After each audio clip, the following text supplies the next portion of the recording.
Hi everyone, welcome back to my channel Navjot talks. मैं आज आपके साथ शेयर करने वाली हूँ एक ऐसी अमेजिंग न्यूज़ जो सीएनओ ने शेयर की है हमारे साथ। सीएनओ ने 2024 के मई में एक न्यूज़ रिलीज़ की थी जिसको अभी ग्रीन फ्लैग नहीं मिले था हायर अथॉरिटीज़ से, और इसलिए वो चीज़ अभी इम्प्लीमेंट नहीं हुई थी। सीएनओ ने बोला था कि जो लोगों की बैचलर्स डिग्री की हुई है अपनी होम कंट्री से, वो आरएन एग्ज़ाम के लिए एलिजिबल हो जाएंगे।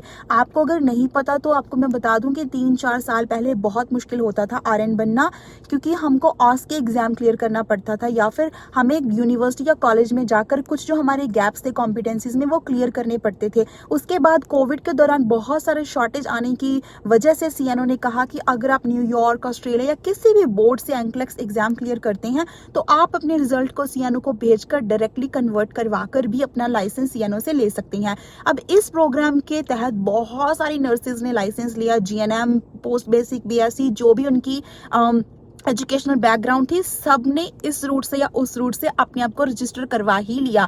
अब हुआ क्या, जब हम लोगों ने प्रैक्टिकल फील्ड में जाकर काम किया, उन्होंने नोट किया कि इंटरनेशनली एजुकेटेड नर्सेज जो हैं उनको कैनेडियन हेल्थ केयर सिस्टम के बारे में ना पता होने की वजह से काफ़ी सारे चैलेंजेस का सामना करना पड़ रहा है। उससे क्या हो रहा है, एक बार लाइसेंस भी ट्रबल में आ रहा है और जिन लोगों की आप केयर कर रहे हैं, जिन लोगों के साथ आपकी डीलिंग है, उनकी लाइफ भी डेंजर में है, क्योंकि हमारा कैनेडियन हेल्थ केयर सिस्टम और हमारी होम कंट्री का कैनेडियन जो हेल्थ केयर सिस्टम है उसमें बहुत डिफरेंसेस होते हैं due to regulations, due to laws. और सीएनओ का अल्टीमेट मोटिव क्या है? To protect the public. हमें लाइसेंस देते हैं लेकिन उनका अल्टीमेट मोटिव है to protect the public. So इसीलिए उन्होंने न्यू स्ट्रैटेजीज के साथ आए कि हम ऐसा करते हैं, जिन लोगों की 4 इयर्स की डिग्री की हुई है उनको हम एलिजिबिलिटी दे देते हैं आरएन के लिए, और जिन लोगों का डिप्लोमा किया हुआ है उनको हम एलिजिबिलिटी देंगे आरपीएन के लिए। अब इस चीज को ग्रीन फ्लैग नहीं मिला था हायर अथॉरिटी से, अब हमें वो अप्रूवल मिल चुका है। हायर अथॉरिटीज जैसे वो मिनिस्ट्री वगैरह होती है हेल्थ केयर से रिलेटेड, उन लोगों ने तो अभी वो अप्रूवल आने की वजह से अप्रैल 2025 से जिन लोगों के पास बैचलर्स डिग्री है 4 साल की, वो तो आरएन का एग्जाम लिख सकते हैं। लेकिन जिन लोगों के पास डिप्लोमा है भाई, आप नहीं लिख सकेंगे, आपको आरपीएन की एलिजिबिलिटी मिलेगी। तो अगर आप अभी इन प्रोसेस है न्यूयॉर्क, ऑस्ट्रेलिया वगैरह से, तो आपके पास 1-2 महीने हैं अपना एग्जाम क्लियर करके खुद को रजिस्टर करने के लिए।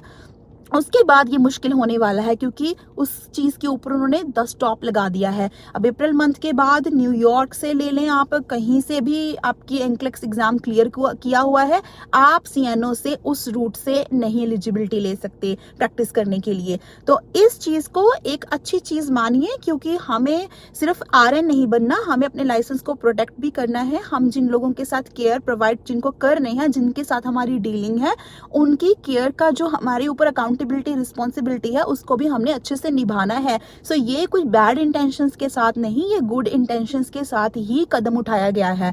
तो अगर आपके पास 4 साल की डिग्री है, अभी आपको वरी करने की जरूरत नहीं है। लेकिन एक चीज है जो सीएनओ ने इस न्यूज में बोली है, वो ये है, अगर आपका एग्जाम क्लियर हो जाता है फिर भी आप प्रैक्टिस नहीं कर पाएंगे जब तक आप टीटीपी नहीं पास करते, टीटीपी आप नहीं कंप्लीट कर लेते। अब टीटीपी क्या है? ट्रांजिशन टू प्रैक्टिस, जिसमें 31 कॉम्पिटेंसीज होंगी जो आपको कैनेडियन हेल्थ केयर सिस्टम के बारे में अच्छे से बताएंगे। क्योंकि एंक्लेक्स एग्जाम तो बहुत सारी कंट्रीज में है, एंक्लेक्स का सिलेबस तो ऑलमोस्ट सेम होता है, कुछ कुछ चेंजेस होंगे। जैसे ऑस्ट्रेलिया में, कनाडा में जो हेल्थ केयर सिस्टम है उससे रिलेटेड एक आधा चैप्टर होता होगा हर बुक्स में, लेकिन रियल प्रैक्टिकल वर्ल्ड में जो कैनेडियन हेल्थ केयर सिस्टम है वो बाकी कंट्री से बहुत बहुत डिफरेंट है। इसीलिए आपका एग्जाम क्लियर होने के बाद सीएनओ आपको कुछ कॉलेजेस की लिस्ट बताएगा, अभी थोड़े दिनों में भी वो आ जाएगी, क्योंकि अभी तक सीएनओ ने ऐसा कुछ नहीं बताया कि कौन से कॉलेजेस होंगे, कौन सी यूनिवर्सिटीज होंगी, कितने दिन का प्रोग्राम होगा या कितने घंटों का प्रोग्राम होगा।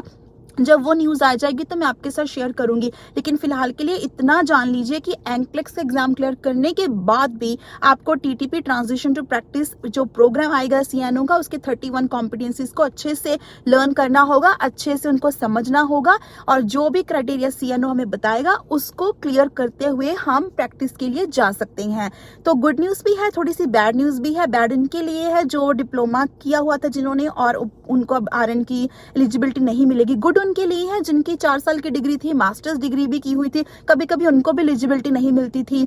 और उनका लाइसेंस भी ट्रबल में था। और एक चीज़ ये भी है कि हम डिप्लोमा डिग्री वगैरह जिन्होंने जो भी उनकी बैकग्राउंड है उनको सबको एक जैसा ही ट्रीट नहीं कर सकते हैं। ये शायद आपको हार्श लगेगा, दिस इज़ अ ट्रुथ कि आपने अगर डिप्लोमा किया है आपका 100% स्कोप थोड़ा सा डिफरेंट रहा है अपनी होम कंट्री में, अपनी डिग्री की हुई है आपका स्कोप डिफरेंट रहा है। अब यहाँ आकर भी सीएनओ उसी चीज़ को कंप्लीटली डिवाइड करके आरपीएन्स और आरएन दो कैटेगरी को रखना चाहता है। और एक शायद मुझे लगता है रीज़न ये भी हुआ होगा कि अब जो इंटरनेशनली एजुकेटेड नर्सेज थी वो सभी आरएन बन रही थी, आरपीएन तो खत्म ही हो गई थी। आरपीएन कहाँ से लाएगा सीएनओ? जो यहाँ पे पढ़ते थे 2 साल डिप्लोमा प्रोग्राम बस वही आरपीएन थे। लेकिन इतनी शॉर्टेज है आरपीएन्स की भी और आरएन्स की भी, तो आरएन्स की शॉर्टेज को कंप्लीट करने के चक्कर में, उसको मीट करने के चक्कर में सारी आरपीएन्स जो है वो आरएन बन गई थी, तो आरपीएन तो कहीं रह ही नहीं गया था। तो जो स्कोप है वो डिफरेंट है, तो किसी ना किसी को तो वो स्कोप के अकॉर्डिंग काम करना है ना। तो इसलिए सीएनओ ने बहुत सारी मीटिंग्स की, बहुत सारे लोगों से रिव्यूज ले, बहुत सारे लोगों की फीडबैक और बहुत सारी जो कंप्लेंट्स सीएनओ को रेजिडेंट्स हैं, पेशेंट्स हैं, उनके फैमिली मेंबर्स हैं वो लिख लिख कर दे रहे थे, कंप्लेंट्स कर रहे थे। उनकी डीप एनालिसिस करने के बाद सीएनओ को लगा कि अब हमारी शॉर्टेज काफ़ी हद तक ठीक हो चुकी है। अभी हमारे पास जो शॉर्टेज जो है वो आरपीएन्स और आरएन्स की, उसको 2 कैटेगरीज में डिवाइड करके हम एलिजिबिलिटी दे देते हैं और सबको मौका देते हैं आरपीएन और आरएन बनने का। फिर उसके बाद उनको हम कैनेडियन हेल्थ केयर सिस्टम के साथ अच्छे से उनकी तैयारी करवा कर उनको वैल्यूएट करके फिर उनको फ्लोर पे हम भेजेंगे, ताकि जो हमारे पेशेंट्स हैं वो भी सेफ रहें और जो हमारी नर्सेज हैं उनको भी अपने लाइसेंस की टेंशन ना हो। तो मुझे लगता है कि ये बहुत अच्छा कदम है।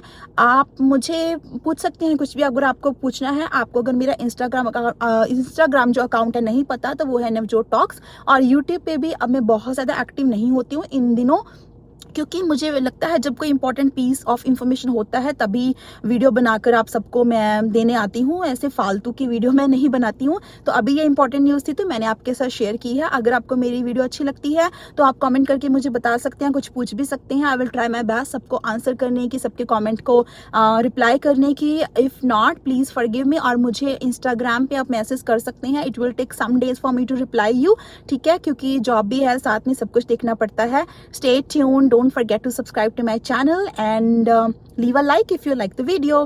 Stay tuned, take care, bye bye.